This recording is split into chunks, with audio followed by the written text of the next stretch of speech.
There are marriages without storms.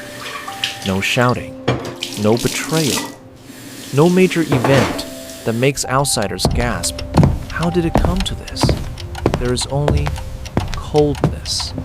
Cold like a home that still has lights but lacks warmth. Cold like a dinner table with enough food but missing one simple question. How was your day? Cold like two people still living side by side, still fulfilling roles, still sharing the same schedule, yet their hearts are separated by a long distance. And the hardest thing about a cold marriage is that it isn't loud. It doesn't leave a clear cut that tells you what to do next. It's like fog. It doesn't knock you down right away, but it makes you lose your direction. You still move forward, still work, still care for the children, still clean, still cook. But deep inside, you slowly wear out from one repeating feeling: I'm trying alone. If you're living in a marriage like that, I want you to pause for a moment. Don't rush to conclude that you're weak. Don't rush to label yourself too sensitive. And please, don't use faith as a reason to force yourself into endless silence.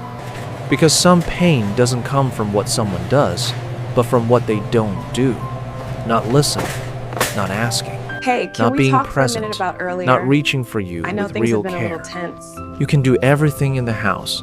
You can hold yourself Wait. together to keep the atmosphere calm. You can speak less to avoid exhaustion. You can tell yourself, as long as we don't fight, it's fine.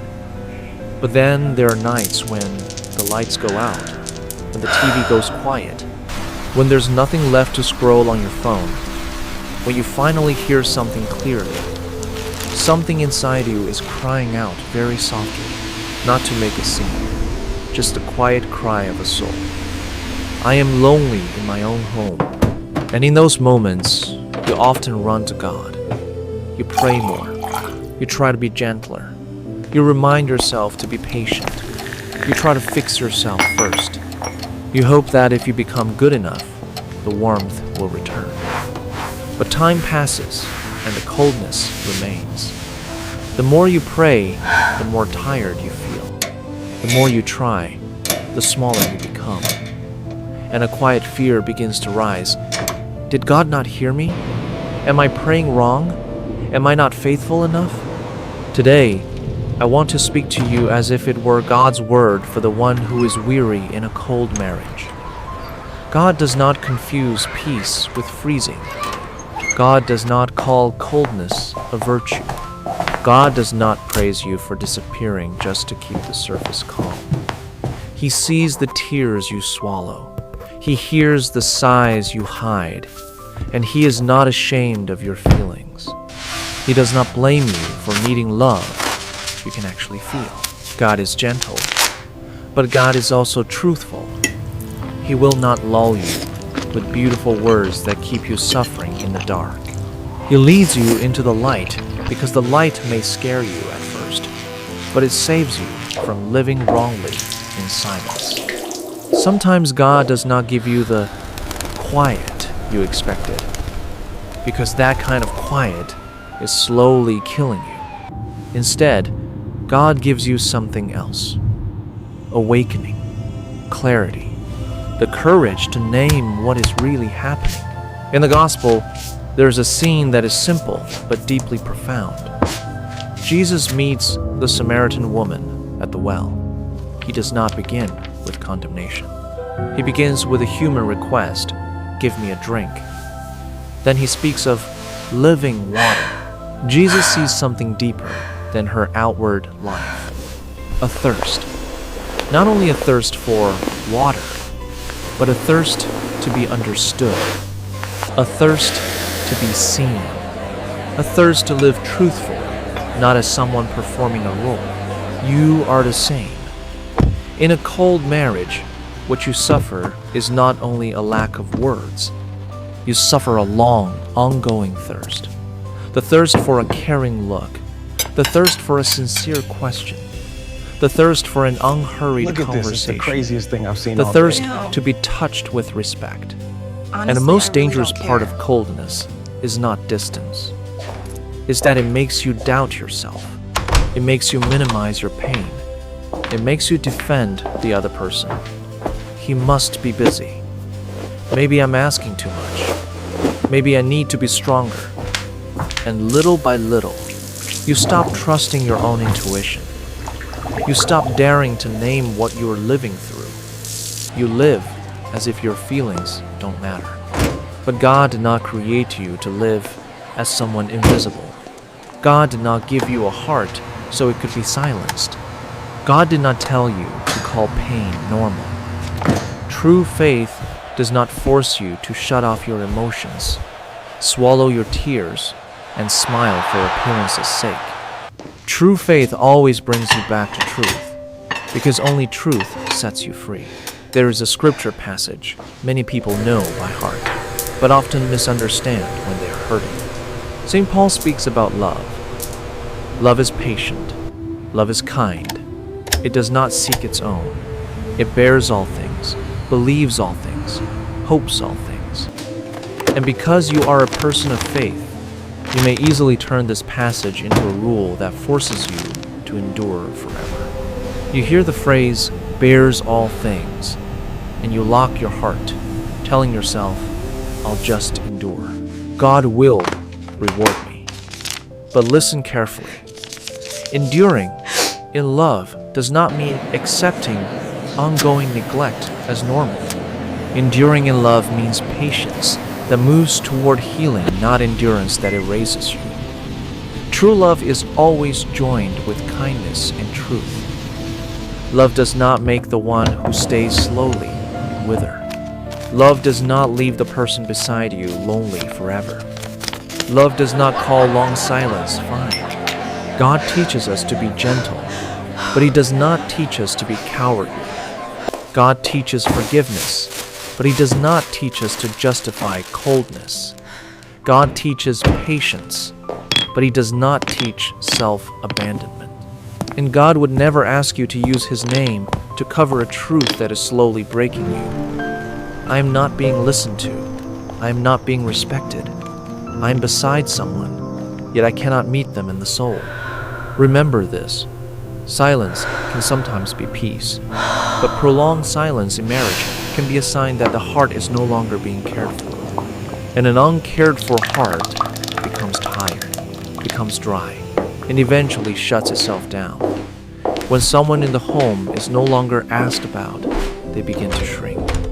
When someone is no longer listened to, they stop speaking. When someone is no longer respected, they begin to doubt their own worth. That is how coldness kills love, not with one powerful blow, but with days that pass without presence. So, how should a person of faith respond in a cold marriage? First, don't fight yourself. Don't use faith like a stick to hit your own back. You don't need to condemn yourself every time you feel sadness. You don't need to pretend you're fine to prove you're strong. God does not need your performance. God needs your truth. Start with something small but deeply important. Dare to name your feelings honestly before God. You can pray simply, Lord, I am lonely. I am tired. I feel unseen. I'm afraid I'm slowly disappearing. That is not complaining. That is real prayer. And real prayer always opens the door to healing. After that, do what many believers avoid because they fear losing peace. Good. Speak truth, I wish I but could have speak seen the it look on his in face when you love. told him. Jesus said, the truth will set you free. Truth is not meant to shame the other person. Truth is meant to save something that is slowly dying. Truth gives both people a chance to change before it is too late. You don't need a long speech, just a short, clear sentence without blame. I feel very lonely. I miss feeling like we are truly husband and wife. I need your presence. I need us to really talk. Say it in a calm moment, not in anger. Say it when there are no phones on the table. Say it in a steady voice, with honest eyes. And when you speak, know what you are asking for. Many people speak from desperation, so their words become accusations. But if you ask specifically, the other person understands more easily. For example, I need 15 minutes every night, just us, no phones. I need you to ask me one real question each day, even just, are you okay? I need us to take a 20-minute walk on weekends, like we used to. These are not small details. They are warmth. They are the blood returning to the relationship. If the other person responds by denying it, saying, you are overthinking, you don't need to argue to win. Hold your truth. I'm not saying this to accuse you. I'm saying it because I want to save this. And I also want to save myself. Repeat it gently, without raising your voice. Because in a cold marriage, what you need is not victory in an argument. What you need is a path for two hearts to meet again. But remember, opening a door does not mean standing at that door forever. People of faith can fall into a trap, sacrificing without limits. You sacrifice time, health, emotions, youth, and receive only indifference. And you tell yourself, I'm doing this for God. But God does not call you to self-destruction. God calls you to love in truth. And truth includes boundaries. Boundaries are not the same as leaving. Boundaries are saying, I will not continue living as invisible. Boundaries are saying, I'm willing to heal with you, but I cannot carry this alone. Boundaries mean knowing what breaks you and refusing to let it continue endlessly. Boundaries are an act of love. Loving yourself so you don't become bitter, and loving the marriage so it does not die in silence. You might ask, what if I speak and nothing changes? The answer is not easy. But God does not demand the impossible from you. God does not ask you to turn someone into a different person by your own strength. God asks you to live in the light, speak truthfully, pray honestly, walk wisely, and keep your dignity. In modern family life, the other person is not always bad. They may simply be emotionally dry. They may be used to avoiding feelings. They may have grown up where no one taught them how to express love. They may think silence equals peace. They may think providing money is enough. But love is not only responsibility. Love is presence. Being there, seeing, listening, asking. And sometimes one I know you're sentence, upset, but we have to talk I'm about sorry. this. I haven't can't just been pretend there, like everything is can fine. melt years of ice. If you are the one making the home cold, whether unintentionally or because you are exhausted, hear a word from God that is simple. You cannot call it peace if you abandon the heart of the person beside you. God does not condemn you for not being good with words, but He invites you to learn one thing: to be present, to listen, to ask, to touch the other person with respect. Some families do not lack money or comfort. They lack what changes everything: care. And God can restore that if you're willing to open your heart. Some cold marriages can become warm again, but not when one person tries twice as hard while the other stays outside. Warmth returns when both turn back to listening, back to respect, back to small daily questions, back to unhurried touch, back to presence. If you do everything alone, you will collapse. And God does not want you to collapse in a one-sided battle. You can pray in a new direction not only for the other person to change, but for you to have clarity, courage, wisdom, and a soft but steady heart. You can pray like this: Lord, let me see my life as it truly is. Show me what I need to do today, just one step. Reveal where I'm betraying myself. Teach me my boundaries. Give me peace so I won't fear the truth. Sometimes you will realize what needs saving first is not the marriage. It is the person inside you. The person who has become silent. The person who has shrunk. The person who has lost their voice. And when you begin to rescue that person within you, you will speak differently, live differently, pray differently. You stop praying only for quiet. You start praying for truth. Because some kinds of quiet kill the soul. But truth makes the soul come alive again. If you hear one word from God today, it may be this simple. Do not be silent with yourself. You can be silent with the world to keep calm. But do not be silent with yourself until you no longer recognize who you are. Do not be silent with your pain until pain becomes your personality. Do not be silent with your need for love until you believe you are not worthy. Here is one practical way to stop being silent with yourself. Write it down. Each night, just 3 lines. What hurt today? What you need? And one small act of care you will give yourself tomorrow. When you write, you give your soul its voice back. And when your soul has a voice, you will be less afraid. You will blame yourself less. You will stop letting others define your feelings. And while things have not changed yet, care for yourself through small things you do not need permission for. A warm glass of water, a short walk outside, a psalm read slowly, a moment with your phone turned off, a call with someone who can hold you. This is not selfishness. This is stewardship. Because if you are emptied out, you will have nothing left to love, to raise your children, or to live. What is faith in a cold marriage? Faith is not enduring endlessly. Faith is not protecting appearances. Faith is not proving you are a good wife by disappearing. Faith in a cold marriage is refusing to betray yourself, refusing to call pain normal, refusing to use God to justify silence that makes you wither. Faith is staying gentle without erasing yourself. Faith is continuing to pray while still saying, I am hurting. I need to be seen. Faith is keeping a soft heart, but refusing to let it be trampled in the name of staying.